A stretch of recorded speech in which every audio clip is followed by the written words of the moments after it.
What's up, tribe? How you guys doing? Go ahead and hit that subscribe button. I hope you like this video. This is going to be your review for Love and Hip Hop Atlanta season 9 episode 4. So let me tell you something. Atlanta, you setting us up for a couple of really good storylines. I hope they don't fizzle out. I hope we see some good stuff coming up. I see the foundation in this episode, right? I see what y'all doing. So we start this episode off. They letting us know that the confessionals are gonna look a little different because they filming their confessionals in their homes now because of the social distancing. Let me say this. I knew that the confessionals were done after the season was shot. I knew they weren't done while they were filming. I knew it was done after the fact. I did not realize that the green screens were done this close to the show being on air. I really thought the green screens were done. I really thought everybody had finished their green screens once the season started. Like everything was done. Did not realize that green screen shooting was still going on. Because Black Ink Crew, the same thing. Some of the confessionals, you could tell people were filming them like in their home or something like that. So shouts out. I mean, I'm glad they're doing it, but that's really interesting. Anyway, but we start off with Mimi is having a self-defense class because, honey, she's still worried about somebody coming and breaking in her house again after last year when the man broke in her house to try to steal her car. Now, let me tell you something. From a real world perspective, I know that that's some scary shit. Like, I can only imagine I'm in the house with my child. I go into the group to empty the trash, and there's somebody in my garage. Like, OMG. But from a show perspective, we still talking about that Mimi. That was last season, Mimi. Anyway, it was just an excuse to get everybody together, honey. So we had pretty much all the ladies were there except for Akbar and Sierra, because we had, I believe Tokyo was there. Mimi, Spice, Shakana, Carly came through, and Carly brings a new friend. She said since her and Sierra ain't been hanging out, she got time for some new girlfriends in her life, and she done found a new friend, Kiyomi.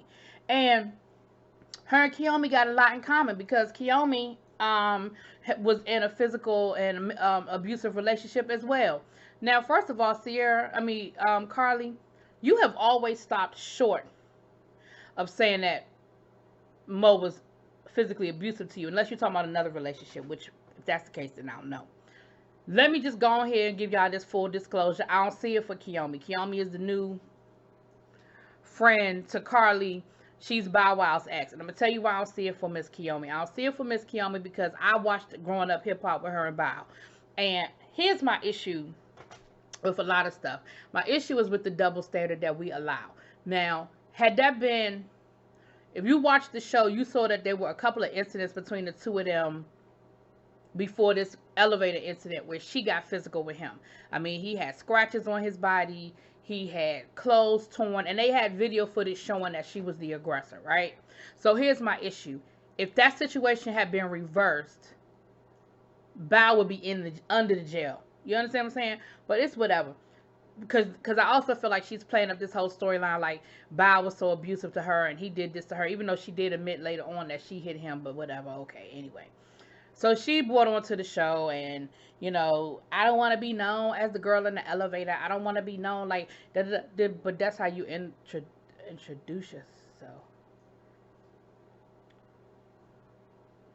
If you don't want to be known as the girl in the elevator, don't say you the girl in the elevator. Say, my name Kiyomi. How y'all doing? I mean, Sierra was the one that said we had some stuff in common as far as abuse, and you were like, yeah, I was in an abusive relationship. But again, you didn't have to be like, you could have just been like, yeah. Anyway, whatever. Neither here nor there. So that was that. That was that whole situation, whatever. So then we shoot over to shoot, no pun intended. Scrap, things are going well for him. The restaurant is doing well. Now he wants to branch out. He wants to open up a barbershop. He's got his sister Cheyenne. Remember, Cheyenne was the one that got him out of jail last year. Found out that daddy, Papa, was a Rolling Stone. They were ghetto twins. They the same age, same daddy, different mama. But she signed Scrap out because, of course, Karen can't do it because Karen got felonies, okay? Matter of fact, the whole damn family got felonies. They can't stay nowhere, okay? Um, So luckily for her, you know, they were able to so that worked out, and they're actually really close. They're actually really good. You know, they're really close. They're like brother and sister. They've really been building a tight relationship. And she's a real estate broker, so she's the one that's helping him find the location for his new business for the barbershop. And he's going into business with Shooter. Him and Shooter real cool, and they're going into business together. Okay, right, okay. But then we find out that Cheyenne and Shooter have been messing around with each other.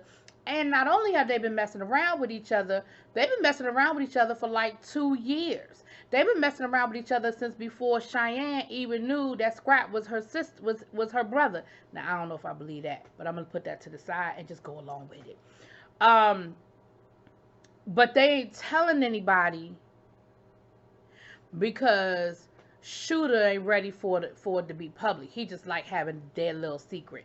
Here's a hint. Anybody that want to keep you as a secret ain't really trying to be with you. Period. At the end of the day. I don't know. I don't care. Whatever. If y'all trying to keep it a secret, there's a reason. And the reason usually ain't a good one. At the end of the day. I don't know what. I don't know why, but it usually ain't a good one. Now, Cheyenne seems to think it's because of Sierra. You still want to be with Sierra. You still love Sierra. This ain't got nothing to do with Sierra. Oh, okay. Oh, okay. Now, I already know they setting us up for the okie doke. I didn't know what the okie doke was going to be, but I knew they was setting us up for the okie doke, right? Here go the okie doke, y'all. And that's why I said this is about, this could be good. This could be good. Here go the okie doke. The okie doke is Kiyomi and Shooter are messing around. And Shooter's in Kiyomi's video. Oh, did I tell you that Kiyomi's a rapper? He's in her video. And her thing, and she was like, are you cool with what's going on between us? You cool with this situation? Because you know, once the video comes out and the pictures come out, everybody's gonna be in our business, and I'm not, you know, and it's gonna be public. I'm cool with that. I'm cool with that. How you cool with that when you got a whole situation going over here with Cheyenne? So then he gonna say in his confessional how it doesn't matter. Cheyenne know, you know, what it is, and he not lying to nobody. He not exclusive with her, and so he don't feel like he doing anything wrong, and it's not gonna be a situation. It's gonna be a big situation on a couple of levels. Situation number one is Scrap. You dog, one, he don't even know you messing with his sister, and two, now you dogging his sister. That's gonna be a problem. Situation number two is Miss Karen King, because I'm gonna get to that in a minute. But Karen King is going to be a situation. And situation number three is Kiyomi. That bitch is crazy. Shooter. She's crazy. And then Shooter even said that if he had to choose between the two, that Kiyomi is who he really see himself having a future with and who he rocking with. So why are you messing with this woman? Why are you even messing around with Cheyenne? Like, for real then. Child. Now, let's talk about the ladies. Let's talk about the Akbar situation. Now, Akbar and is having a listening party. And Akbar looks good. You know, she did tell us she had the sleeve surgery. You could definitely see the weight coming off. She looks good. You look good, girl. Her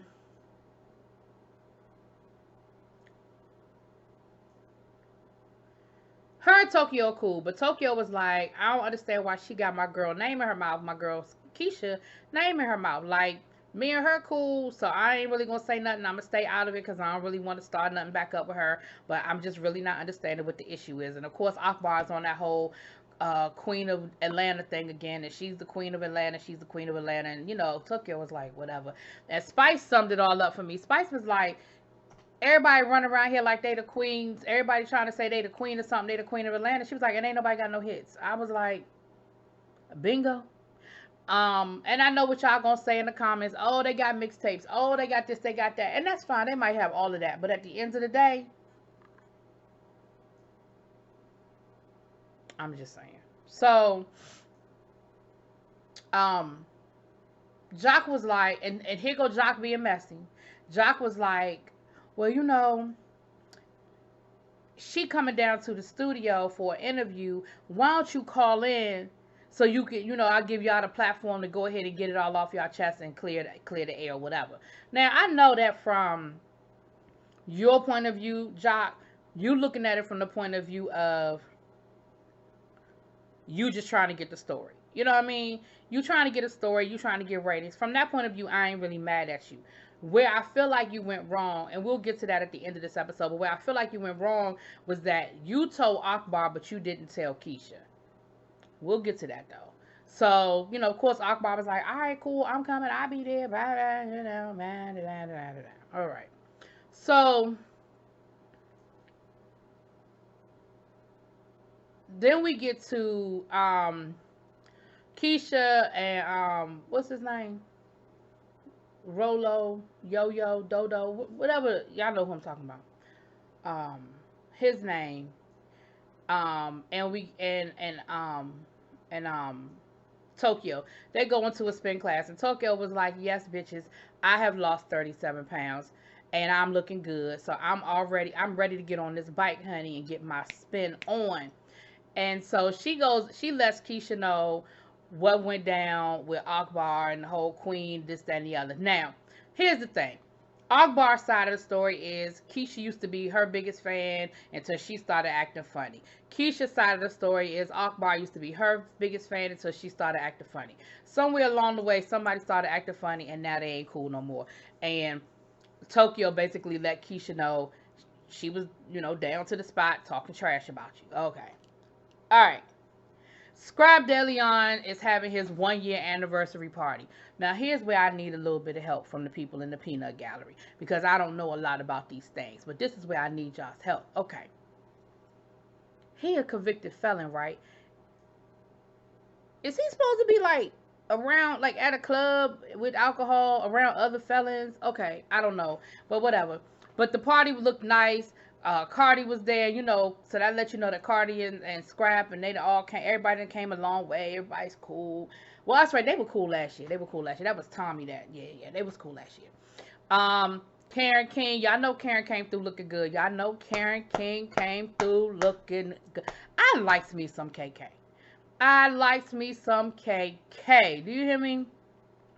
Um, Karen was talking to Mama D, and Karen was telling Mama D, look, you need to figure out a way to make this situation work. I saw you left your own damn party just because old girl showed up. Y'all got to figure out a way to make it work because if it's not for you, if it's not going to be for Scrap and Bam, then it's going to be for them grandkids. The grandson doesn't need to grow up amongst the chaos. Like, y'all need to make it work and figure out a way to make it work for the purpose of the kids. And Mama D was like, you know good and daggone well that if the situation was reversed, you'd be doing exactly what I'm doing. So here go KK. In her confessional, KK was like, yeah, you damn right. Like, I wouldn't even be trying to feel it. But as her friend, I'm going to encourage her to do the right thing, even though I know I could be petty too. And see, that's a real friend. That's a real friend that's going to say, look, I know I can be petty, but I also know the right way to handle this is she need to go ahead and try to figure out a way to get along with this chick for the sake of the Bam, Scrappy, and the baby. But I could be petty too. I love it. That's why. Because see, I'm that kind of person. I'm going to tell you the right thing, even if I know I wouldn't always be making the best decision either. Anyway, so then we had Scrap, Kirk, and Kirk's brother. Now, Kirk's brother just came home from a 23-year bid. What did you do? 23 years. What did you do? Now, and I screwed up criminal justice system. It could be any plethora of things. It could be drugs. It could be it could be a lot of stuff. But what I found interesting was you could tell they just had a script they were trying to follow, right? Because Scrap was like, yo, man, how that transition going? And the brother was like, man, it ain't going too well. You know, it's a whole lot of stuff that's new to me. A lot of stuff that just didn't exist. Because, 23, think about it, 23 years ago, cell phones. 23 years ago, even something as simple as using your debit card everywhere, or hell, using your phone to pay for stuff. Smartphones, like 23 years ago, you was probably still talking about some hit me on my pager. I had a family member that went through that. He had been in jail since the 70s, and so like literally, no concept of the world that we live in today. And they gave him classes and stuff when it was almost time for him to come out. Like, they taught him how to use a computer, and they did give him certain classes. But at the end of the day, it's just like anything else. The application, the day-to-day application, and it's just not enough stuff that can get you ready for it. You know what I'm saying? But Scrap, instead of Scrap kind of talking to him about that, he was like, yeah, man, so, I'm trying to do some stuff in the community. Why don't you come on down? We're doing a give back. You ain't gonna tell that brother how to use his cell phone? Like, he just said he can't. He don't know how to program Alexa. He don't know the Google. Okay, so he gonna come down and do the giveaway. Okay, that's fine. Okay. So then we have Carly and Joc. And they being Carly and Joc. Y'all know how Carly and Joc are. Carly like Joc. I know Joc still want me. And he trying to hug her. And she giving him the, stay back. You stay over there. She acted like they was already social distancing hugging. She was like, no, don't do it. And, in her confessional, she was like, and where is Kendra? Ain't nobody seen Kendra in the month of Sundays. And we have not. We ain't seen Kendra film since the vasectomy conversation. And Joc said, things are a little bad at home and that she being real bossy because the wedding is only 2 months away. Now, I'm wondering if they had to postpone their wedding. Because this was around Thanksgiving, I guess. So maybe not. Maybe they didn't have to push it back. Anyway. So while all of this is going on, right? Miss KK is over up in the VIP peeping what's going on. And she done peeped Miss Cheyenne and Shooter looking a little too close for comfort. And she's like, I see you. I see this. And I see you. You see me. We see each other. So she, y'all know KK. KK gonna play it. She gonna play it close to the vest until it's time for her to spring it. She gonna spring it. So let's talk about the Bam, the Scrap, and the mamas. So they take the mothers out to lunch for a family lunch, family dinner, or what have you, to try to figure out a way to work it out. Bambi was like, look, y'all don't have to be best friends, but y'all need to figure out a way to at least be cordial and be able to be around each other without it being an issue. You know what I'm saying? They're eating lunch, dinner. I don't know if it was lunch or dinner, whatever. And here come Mama D coming through looking like she on her way to Martin Luther King's funeral. Like, black from head to toe. She got the church hat on. There's no mistake. And of course, everybody's looking at her because they all casual. And she looking like, it'd be different if it looked like she was just coming from church. You look like you're coming from a funeral. And they basically, she won't speak to the woman. She won't speak to Bambi's mom. Won't acknowledge Bambi's mom. They at the table. They get to arguing, going back and forth. And Bambi was like, look, if y'all don't want to get along and y'all can't, if y'all want to talk about how we're going to figure out a way for us to just be cordial and get along, that's one thing. But y'all not going to sit here and just insult each other. Y'all not going to sit here and just keep going back and forth. We're not doing that. You upsetting my baby. I'm upset. And at the end of the day, we trying to figure out a way to make this all work. Baby. Why Mama D gonna say, well, she is dead to me, and pull out a funeral program for Bambi's mama? Sunrise, sunset. I mean, even and I'm here for Mama D's shenanigans, but even I was like, Mama D, that's just a step too far. The woman, now mind you, the woman just got finished with a bout with cancer. She still ain't fully out of remission. Y'all know how that work with cancer. She ain't even fully out of remission. And I'm sitting here like, I was like, no, Mama D, no. And even Scrap was like, you went too far. You went too far. Like, he shut down production and everything. Told the cameras, he was like, y'all can keep filming if y'all want to, but it's about to turn into the WWE with your equipment. He shut it down. That's how you know when it's real. That's how you know when they not playing no more. He was hot. And even Bambi was like, I'm here trying to figure out a way to try to get Mama D and my mom to be cool. But at this point, me and Mama D ain't cool. Like, how could you do that about my mother who just got done dealing with cancer? I said, oh boy, boy, boy. So, and of course, Mama D is sitting there like, I think it probably hit her probably a little bit too, took a little bit too long for it to hit her. But I think it did kind of hit her, but that maybe she had gone too far. Honey, yeah. Even I was sitting here like, oh, Mama D, I can't believe you did that. So, down to the giveaway.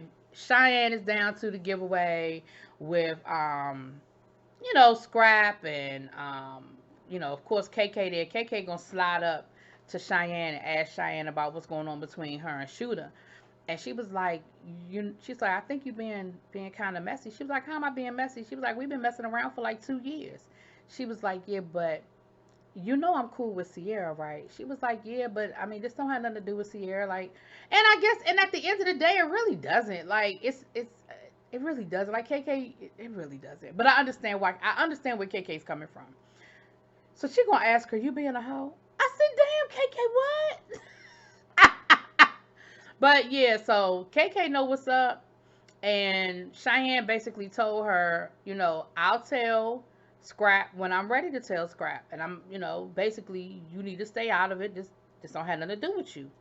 Now, if you know KK like I know KK, when it come to her sons, baby, all bets are off. So if you think she about to hold on to that and not say nothing to Scrap, you got another thing coming, baby. I got a bridge in Brooklyn to sell you if that's what you think about to happen. Anyway, anywho, last but not least, we down to the radio. Station with Jock and Miss Lightskin Keisha comes through, and next thing you know, here go Akbar up on the screen. And you know what, Keisha? Keisha did exactly what Keisha was supposed to do. Keisha did exactly what I would have done. Keisha said, I'm down here to talk about because she said she just dropped a new project and it was like number 82 on the charts worldwide, and she was there to promote it, which is what she's supposed to be doing. Akbar drop up on the screen, and Keisha was like, that's not what I'm here for. Like, I'm not here to go back and forth with her. I'm here to promote my album. Like, that's not what I'm doing. I'm not here to play these games. I'm not here to defend myself. And she wouldn't engage with Akbar. And Jock act like he don't understand what the issue is. And like I said, I think the biggest thing was that Keisha didn't have an opportunity to prepare herself and be ready for it. Like, you ambushed her with it. And Jock was like, I mean, you ain't seen to have a problem. You went toe-to-toe with Bambi. Yeah, because Shekinah let her know Bambi was coming. Like, she had time to mentally prepare to know that Bam was walking up in the door. Plus, in that moment, up until that point, her and Bam hadn't had words. Like, she heard Bam wasn't really feeling her, but they hadn't had words. Her and Akbar got beef, like active beef. So it's a little bit different, Jock, rather than just, oh, I thought she would be ready for the smoke. It wasn't that she wasn't ready for the smoke. It was, her thing was, I'm not getting ready to sit here and keep going back and forth with this woman over this. I'm not doing it. So she got up and left. Jock was like, you really leaving? She was like, yeah, I'm really leaving. Like, no, I don't have time for this. And she left. And Akbar, she was like, and they were like, Akbar not gonna let you live it down. She was like, I don't give a fuck. I don't care what Akbar think about me. I don't care. I said, I know that's right, Keisha. She said, it's not because I feel like that anybody's beneath me. She was like, I don't have no beef with anybody doing the same thing I'm doing. We all can win. We all can eat. But what I'm not getting ready to do is to keep going back and forth with her. I'm not doing it. That ain't what I came here for. I didn't appreciate being ambushed. I didn't appreciate you coming at, not letting me know what was happening. Like, I'm in my feelings about it. So she left. And they went back in, and Akbar was like, she's scared. No, she just don't have time for your simple ass. Honey, why Keisha gonna come back to get her car validated? Girl, if you don't go on and pay that valet full price and go and get the hell up out of there, you made that grand exit. Then you had to turn around and come back talking about something. Do y'all validate? Can I get my card? I gotta get my card to think. Can you validate it? Girl,